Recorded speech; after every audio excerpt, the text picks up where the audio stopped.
സനോജ് കുറച്ച് സമയമായി കോട്ടയത്തെ വിവരങ്ങൾ പറയാൻ വേണ്ടി ഇങ്ങനെ കാത്തു നിൽക്കുന്നുണ്ട്.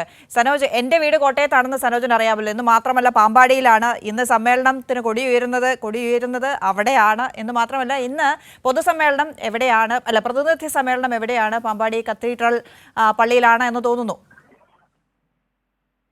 ഞാൻ ആ കാര്യം പറയാൻ വേണ്ടിയിരിക്കുവായിരുന്നു. ഈ സമ്മേളനത്തിന് ചില കൗതുകങ്ങൾ കൂടിയുണ്ട്. കാരണം അന്ന കൈരളിയിൽ ജോയിൻ ചെയ്തതിനു ശേഷമുള്ള ആദ്യ സമ്മേളനം, CPM-നെ സംബന്ധിച്ച് CPM-ന്റെ പാമ്പാടിയിൽ ആതിഥ്യമരുളുന്ന ആദ്യത്തെ സമ്മേളനം, അങ്ങനെ ചില പ്രത്യേകതകൾ കൂടി ഈ സമ്മേളനത്തിനുണ്ട്. കോട്ടയം ജില്ലാ സമ്മേളനം ആദ്യമായിട്ടാണ് അന്നയുടെ നാടായിട്ടുള്ള പാമ്പാടിയിൽ ആതിഥ്യം അരുളുന്നത്. അത് അന്ന കൈരളി വന്നതുകൊണ്ടാണോ എന്നറിയില്ല. എന്തായാലും ഇന്ന് സമ്മേളനത്തിന് ഇവിടെ തുടക്കം കുറിക്കുകയാണ്. രാവിലെ 9:00 പ്രതിനിധി സമ്മേളനം ആരംഭിക്കുന്നത്. 9:30 MV ഗോവിന്ദൻ മാസ്റ്റർ ഈ സമ്മേളനം ഉദ്ഘാടനം ചെയ്യും.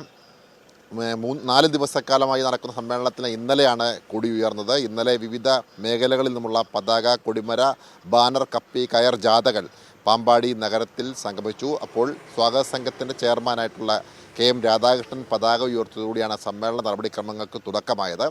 എന്നാൽ സമ്മേളനവുമായി ബന്ധപ്പെട്ടുകൊണ്ട് ദിവസങ്ങൾ മുമ്പ് വിവിധ മേഖലകളിൽ വിവിധ വിഷയങ്ങളെ അധികരിച്ചുകൊണ്ട് സെമിനാറുകൾ നടന്നിരുന്നു.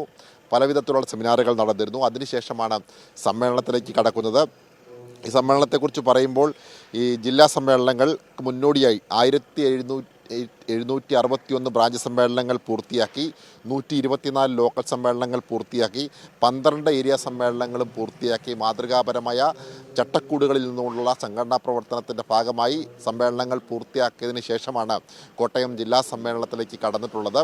ഇനി 3 ദിവസക്കാലം പ്രതിനിധി സമ്മേളനമാണ്. ആ പ്രതിനിധി സമ്മേളനത്തിൽ കഴിഞ്ഞ 3 വർഷക്കാലം സമ്മേളന കാലയളവിലുണ്ടായ വിവിധ വിഷയങ്ങളെ അധികരിച്ചുകൊണ്ടുള്ള ചർച്ചകളുണ്ടാവും. ആ ചർച്ചകൾക്ക് മറുപടി ഉണ്ടാവും. മറുപടിക്ക് ശേഷം സെക്രട്ടറിയെ തിരഞ്ഞെടുക്കും. നിലവിലത്തെ സെക്രട്ടറി AV റസൽ രാവിലെ ഈ ഉദ്ഘാടന സമ്മേളനം കഴിഞ്ഞാൽ ഉടൻ തന്നെ കഴിഞ്ഞ 3 വർഷക്കാലത്തെ സംഘടനയുടെ പ്രവർത്തന റിപ്പോർട്ട് അവതരിപ്പിക്കും. ഇതിന്മേലുള്ള ചർച്ചകളാണ്, ഗ്രൂപ്പ് ചർച്ചകൾ ആദ്യമുണ്ടാവും. ആ ഗ്രൂപ്പ് ചർച്ചയ്ക്ക് പിന്നാലെ പ്രതിനിധികൾക്ക് ഓരോ ഏരിയ കമ്മിറ്റികൾക്ക്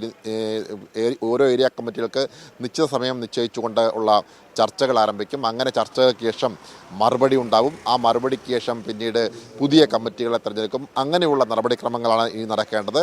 അതിനുവേണ്ടിയുള്ള തുടക്കമാണ് ഇന്ന് നടക്കുന്നത്. ഇതിന് ശേഷമാണ് അവസാന ദിവസം ഞായറാഴ്ച പൊതുസമ്മേളനവും പ്രകടനവും ചുവപ്പ് സേന മാർച്ച് നടക്കുന്നത്. അത് ഉദ്ഘാടനം ചെയ്യുന്നത് കേരളത്തിൻ്റെ മുഖ്യമന്ത്രി പിണറായി വിജയനാണ്. അതും പാമ്പാടിയിൽ തന്നെയാണ്. ഈ പാമ്പാടിയിലെ പ്രതിനിധി സമ്മേളനം നടക്കുന്നത് അന്ന നേരത്തെ സൂചിപ്പിച്ചതുപോലെ തന്നെ പാമ്പാടിയിലെ ഓർത്തഡോക്സ് സഭയുടെ കീഴിലുള്ള കത്തീഡ്രൽ ഹാളിലാണ് നടക്കുന്നത്. അന്ന. അതെ സനോജ്, മന്ത്രി VN വാസവന്റെ വീടിന് തൊട്ടിപ്പുറത്താണ് ഈ സമ്മേളനം നടക്കുന്നത്.